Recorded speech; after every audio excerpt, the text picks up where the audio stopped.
Hello and thank you so much for joining us on Business Now, where we share details of financial happenings in the past week with you. My name is Chinaemerem Joseph. Welcome. Now, the CBN had on the March 23rd, 2020, unveiled guidelines for the implementation of the 50 billion naira targeted credit facility as a stimulus package to support households and micro, small and medium enterprises hit by the COVID-19 pandemic. Based on the Apex Bank's guidelines, eligible beneficiaries of the fund are households with verifiable evidence of livelihood adversely impacted by COVID-19 and existing enterprises with verifiable evidence of activities adversely affected by the pandemic. Now, we hear that the Central Bank of Nigeria has so far disbursed the total sum of over 107 billion naira to beneficiaries from the 1.15 trillion naira COVID-19 pandemic intervention funds. This feat has been commendable by many Nigerians, while many more who have applied are waiting to be credited. Meanwhile, here is a gentle reminder for all those who have shown interest that the intervention fund remains a loan and not a grant. Thank you once again for joining us. Let's take a break here. When we come back, we will share some stories from the newsroom with you.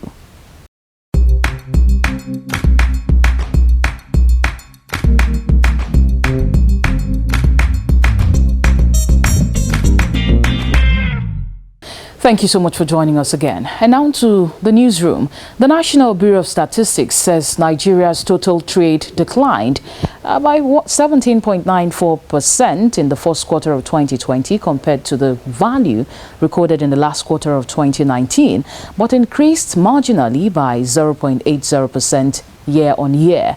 The value of Nigeria's total trade stood at 8.304 trillion naira in the first quarter of 2020. Now, this is 17.94% lower than the value recorded in the first quarter of 2019, but 0.80% higher than the value recorded in the first quarter of 2019. A trade deficit of 138.98 billion naira was recorded during the quarter, marking 2 consecutive quarters of negative balance of trade as the value of imports surpassed exports. The consecutive quarters of negative trade balances and lower imports and exports occurred against the backdrop of a global slowdown in economic activity as a result of the COVID-19 pandemic. And then the Nigerian Stock Exchange says low-yield environment caused by the coronavirus pandemic has positioned the equity market with domestic investors, accounting for 60% of market transactions. Mr. Oscar Onyema, the Stock Exchange Chief Executive Officer, said this during a webinar organized by the exchange with the theme Capital Markets in a Pandemic. Mr. Onyema, speaking at the event, said low-yield environment had positioned the equity markets as a credible alternative for domestic, international and retail investors. He said that domestic investors had risen to the occasion in sustaining the equities market performance, accounting for about 60% of trading activity. Groups under the auspices of Small-Scale Women Farmers Organization of Nigeria, called SWOFON, and the Center for Social Justice have kicked against the downward review of the agriculture budget as proposed by the Federal Executive Council to the National Assembly. Now, according to the groups, the reason for the proposed slash of the budget on agriculture was because of the COVID-19 pandemic, but maintained that the sector, if given appropriate allocation, would be a solution to the current economic downturn facing the nation. The groups maintained that instead of cutting the budget, the government should prioritize the critical sectors that are necessary for the country's economic rebound by channeling funds to such sectors. The national president of SWOFON, Mary Ishaya, during a virtual media briefing, recalled that Nigeria's agriculture policy between 2016 and 2020 provides for increased budget investment and political support for gender mainstreaming and affirmative action in agriculture in the period between 2018 and 2020. if we look at the budget, we are not saying that we are not aware of what is happening, the reason why the cut in the budget. But we are saying that the agri budget should be the way out of what we are in now because of the problems we have. A food bank have been, a food reserve have been removed and shared to people as palliative. As a country, we need to bring back that food reserve into that reserve bank. So that very critical sector. We are not saying that the government should remove money from security or should remove money from it, but the government can look at those sectors that can wait, those sectors that can be reduced and fund the agri sector so that we can at least go out of what we are inside now.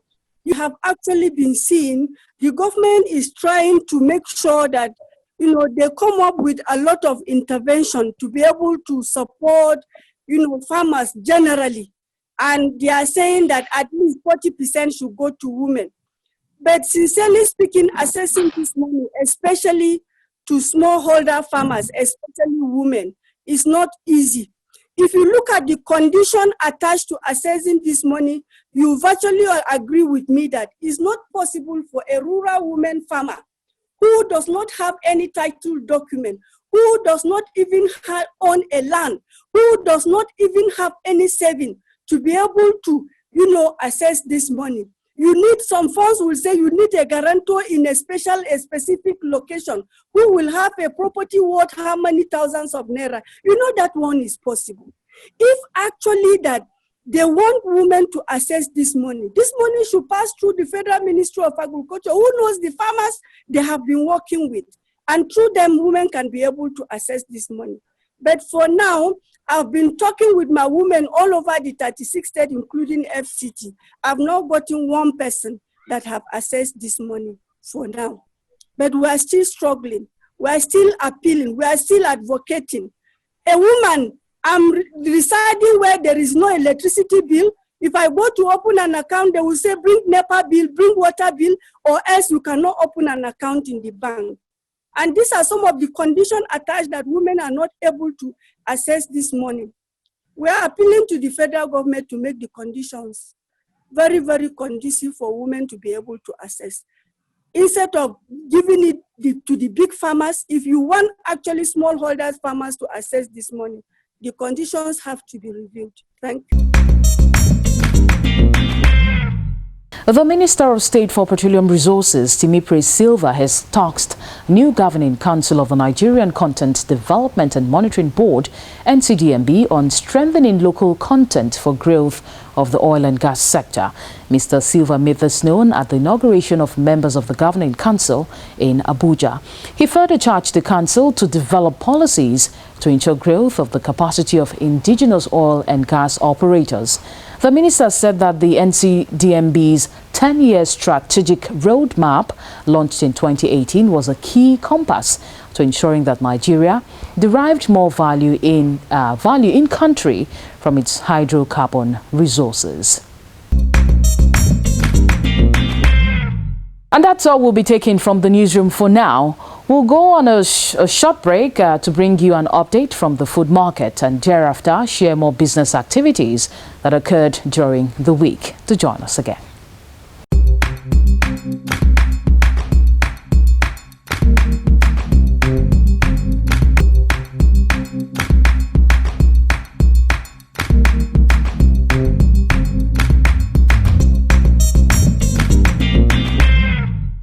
On this segment of the program, we are here in Wuse Market in the nation's capital to speak with food vendors and buyers to find out how the market has been faring since this COVID-19 pandemic.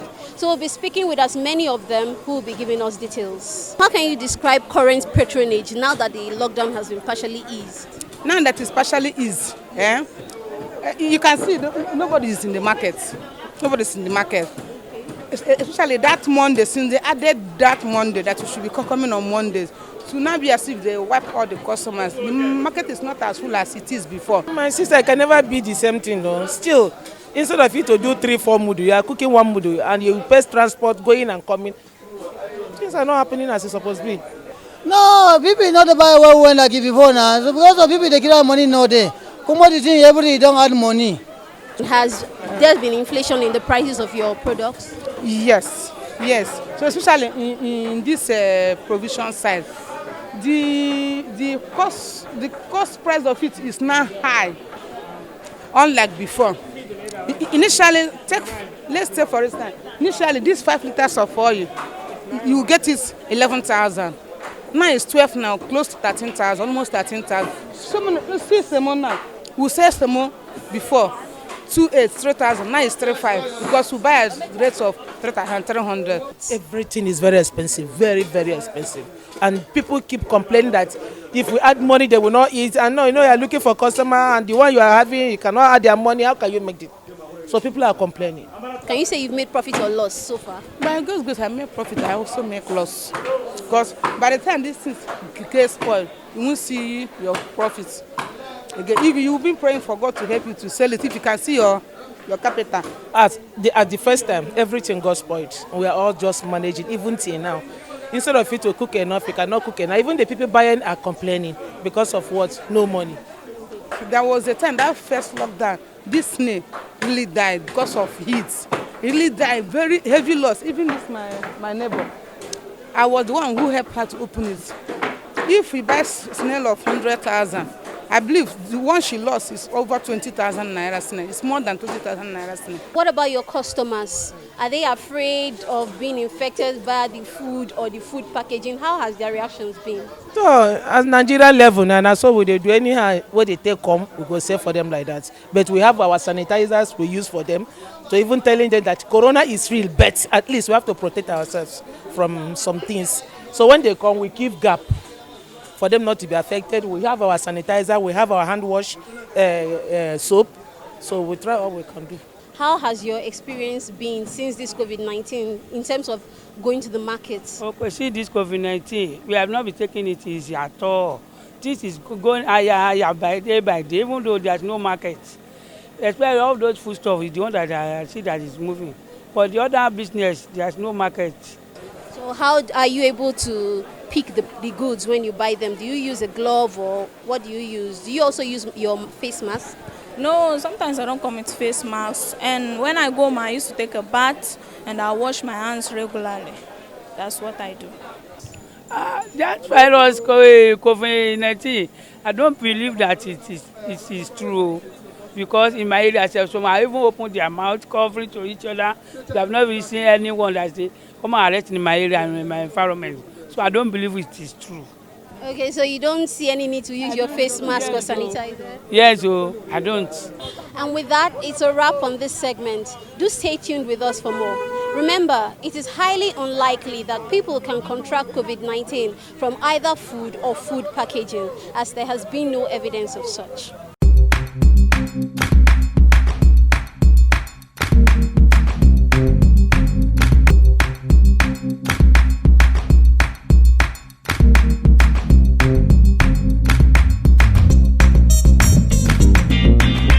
The Minister of State for Budget and National Planning, Clem Agba, has inaugurated thematic areas for the new National Development Plan. Well, this comes as the Economic Recovery and Growth Plan, which started in 2017, ends in 2020, and also that of the Vision 2020 ends this year. Now, the inauguration held through a virtual meeting in Abuja. The inauguration of the Agriculture, Water Resources, and cross-cutting technical working groups for the development of the medium-term National Development Plan 2021 to 2025, medium-term National Development Plan 2026 to 2030, and the Nigeria Agenda 2050. As you may be aware, these initiatives are designed to succeed the current Nigeria Vision 2020 and the Economic Recovery and Growth Plan, ERGP, 2017 to 2020, respectively. The plans are to address developmental challenges in all aspects of the country's national life within the agreed time frame. The Federal Ministry of Finance, Budget and national planning have agreed on the economic models to be used. Econometric and input-output models will be used for the preparation of macroeconomic framework for the 2 medium-term National Development Plan, 2021 to 2025 and 2026 to 2030, while the dynamic computable general equilibrium and system dynamic-based integrated sustainable development goals simulation models for the Nigeria Agenda 2050. This will be truly a national development plan led by the organized private sector and enabled by government. The planning process will be inclusive and participatory with full involvement of the subnationals, state and local governments, the major political parties, the National Assembly, youth and women organizations, physically challenged, and other relevant stakeholders. The governance structure has 3 levels with technical working groups as the base, where all technical works will be carried out before escalation to the central working group, which has oversight functions on the technical working groups. The coordinators of the technical working groups are co-opted members of the central working group for synergy. The central working group is headed by Dr. Mrs. Sarah Alade, former Deputy Governor of the Central Bank of Nigeria